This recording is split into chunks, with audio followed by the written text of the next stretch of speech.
नमस्कार मंडळी, मेथी ही शरीरासाठी आहे खूप उपयुक्त, पण लागते कडवट. पण तरीही चला बनवूया मेथी मठरी पटापट. तर मी प्रियंका तुमचं स्वागत करते मेजवानी विथ प्रियंका या आपल्या यूट्यूब चॅनलमध्ये. चला तर मग सुरुवात करूया. तर इथे मी मेथी घेतलेली आहे. 2 कप मेथी मी इथे चिरून घेतलेली आहे. स्वच्छ धुवून चिरून मी इथे या कपाच्या मापाने मी 2 कप मेथी मोजून घेतलेली आहे. चिरल्यानंतर ती 2 कप भरलेली आहे. तर आपल्याला पहिल्यांदा मेथी जी आहे ती छान तुपामध्ये परतून घ्यायची आहे. तर मी इथे 1 चमचा तूप घेतलेला आहे. त्यामध्ये आपण ही स्वच्छ धुतलेली चिरलेली मेथी टाकूयात. ती छान आता आपल्याला परतून घ्यायची आहे. 1-2 ते 3 मिनटं मी व्यवस्थित परतून घेते. थोडंसं मीठ टाकून घेऊयात. खूप जास्त मीठ टाकायचं नाही आहे, तर अगदी कमी प्रमाणामध्ये मी चिमूटभर इतकं मीठ इथे टाकलेलं आहे. आता व्यवस्थित परतून झालेली आहे.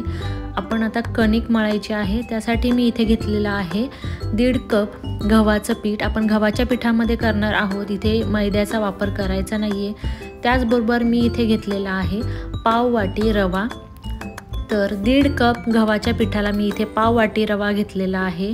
तर हे दोन्ही व्यवस्थित मिक्स करून घेऊयात. तुमच्याकडे बारीक रवा असेल तर बारीक रवा वापरा, मोठा असेल तरीही चालेल. त्यामध्ये मी टाकलेला आहे साजूक तूप. तर मी इथे 1-2 ते 3 चमचे साजूक तूप घेतलेलं आहे. तेही यामध्ये आता व्यवस्थित मिक्स करून घेऊयात. पिठाला व्यवस्थित चोळून घ्यायचं आहे तूप. इथे तेलाचं मोहन घेतलं तरीही चालेल, पण मी इथे अगदी नॉर्मल टेम्परेचरवरचं आपलं साजूक तूप टाकलेलं आहे. ते व्यवस्थित चोळून झाल्यानंतर अशा प्रकारे मुटका होत असेल तर तुमचं पीठ हे व्यवस्थित मिक्स झालेलं आहे. त्यामध्ये मी टाकलेले आहे 2 चमचे पांढरे तीळ. त्याचबरोबर 1 चमचा ओवा. तो हातावर व्यवस्थित क्रश करून मी यामध्ये मिक्स करणार आहे. तर 1 चमचा मी इथे ओवा घेतलेला आहे. त्याचबरोबर त्यामध्ये आपल्याला टाकायचे अर्धा चमचा हळद, 1 चमचा लाल तिखट, धना पावडर, अर्धा चमचा जिरा पावडर. त्याचबरोबर पाव चमचा मी इथे हिंग टाकलेला आहे आणि चवीनुसार मीठ. मसाले तुम्ही तुमच्या अंदाजाने कमी जास्त करू शकता. हे सर्व आता मिक्स करून घेऊयात.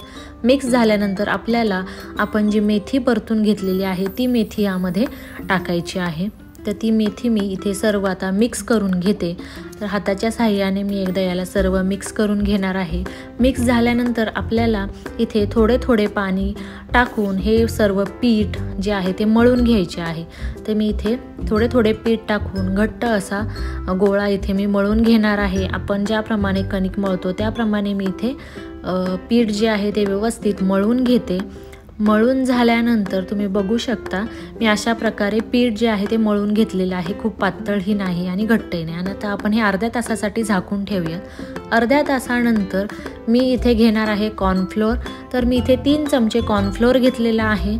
त्यामध्ये आपल्याला टाकायचं आहे साजूक तूप.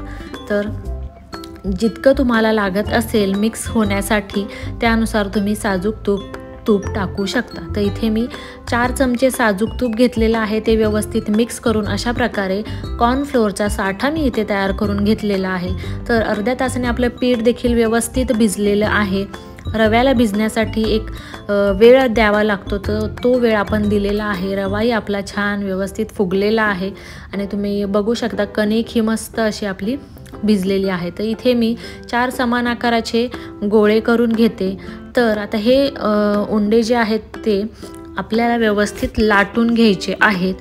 तर मी आता हे एक करून सर्व गोळे लाटून घेणार आहे. तर त्यापैकी 1 गोळा मी घेतलेला आहे आणि आता मी याला लाटून घेते. तर गव्हाच्या पिठाच्या सहाय्याने ती पिठी वापरून आपण हा जो गोळा आहे तो लाटून घ्यायचा आहे. तर इथे मी गव्हाचं पीठ घेतलेलं आहे. त्यामध्ये आपला जो उंडा आहे तो व्यवस्थित घोळवून आपण याला लाटून घेऊयात. याची आपल्याला पातळ अशी पोळी लाटून घ्यायची आहे. जितकी तुम्हाला पातळ लाटता येईल तेवढी तुम्ही पातळ इथे लाटून घ्यायची आहे. तर मी इथे अशा प्रकारे जेवढा माझा उंडा होता त्यानुसार मी इथे एवढी अशी माझी पोळी लाटून झालेली आहे. त्यावर आपल्याला आता हा साठा लावायचा आहे.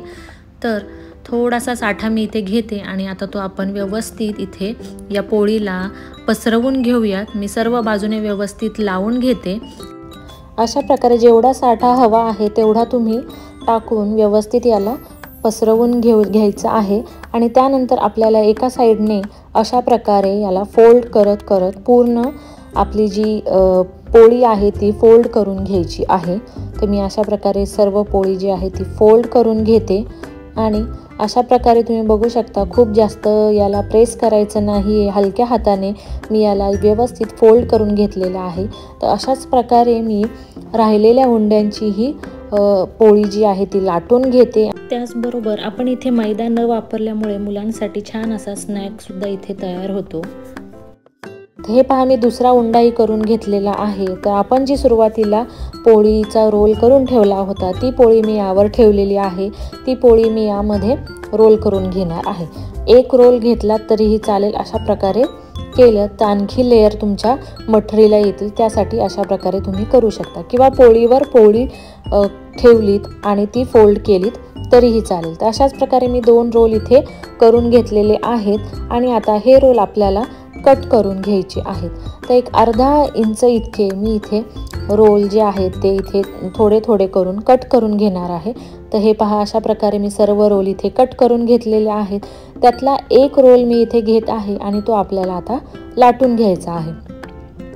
तर कोणताही आकार तुम्ही याला देऊ शकता। तर मी अशा प्रकारे याला फक्त एक उभ्या पद्धतीने याला लाटत आहे आणि अगदी हलक्या हाताने लाटत आहे।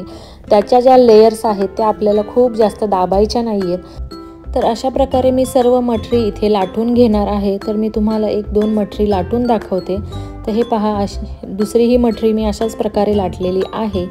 त्याचबरोबर तुम्ही वेगवेगळे आकार देऊ शकता। तर हे पहा अशा प्रकारे त्याला गोल करून तो गोल वरच्या साईडने प्रेस केल्यानंतर तुम्ही याला थोडंसं पुरीच्या आकाराने लाटू शकता। पुरीचा आकार देऊन सुद्धा तुम्ही याला लाटून घेऊ शकता। तेही हलक्या हाताने लाटायचं आहे। खूप जास्त प्रेस केलं तर तुमच्या ज्या लेयर्स आहेत त्या देखील दबल्या जातील, त्यामुळे तुमची मठरी जी आहे मठरी तळल्यानंतर त्याच्या लेयर्स दिसणार नाहीत। तर हे पहा अशा प्रकारे मी सर्व मठरी ज्या आहेत त्या लाटून घेतलेल्या आहेत। काही अशा प्रकारे लाटलेल्या आहेत, ज्या मोठ्या होत्या त्या मी मधून कट केलेल्या आहेत आणि त्याचबरोबर ह्या अशा प्रकारे पुरीसारख्या देखील मी इथे मठरी लाटून घेतलेल्या आहेत। तर आता आपल्याला तळून घ्यायच्या आहेत। तर इथे मी तेल घेतलेलं आहे कढईमध्ये। तर ते गरम झाल्यानंतर मी तेल तापलेलं आहे का ते चेक करूया। तुम्ही बघू शकता टाकल्या लगेच वर आलेलं आहे। तर तेल आपलं गरम झालेलं आहे, आपण मठरीसुद्धा सोडून घेऊयात। तर तेल तापल्यानंतर गॅस तुम्हाला मीडियम करायचा आहे आणि त्यानंतर आता मीडियम गॅसवर आपल्याला या मठरी ज्या आहेत त्या तळून घ्यायच्या आहेत।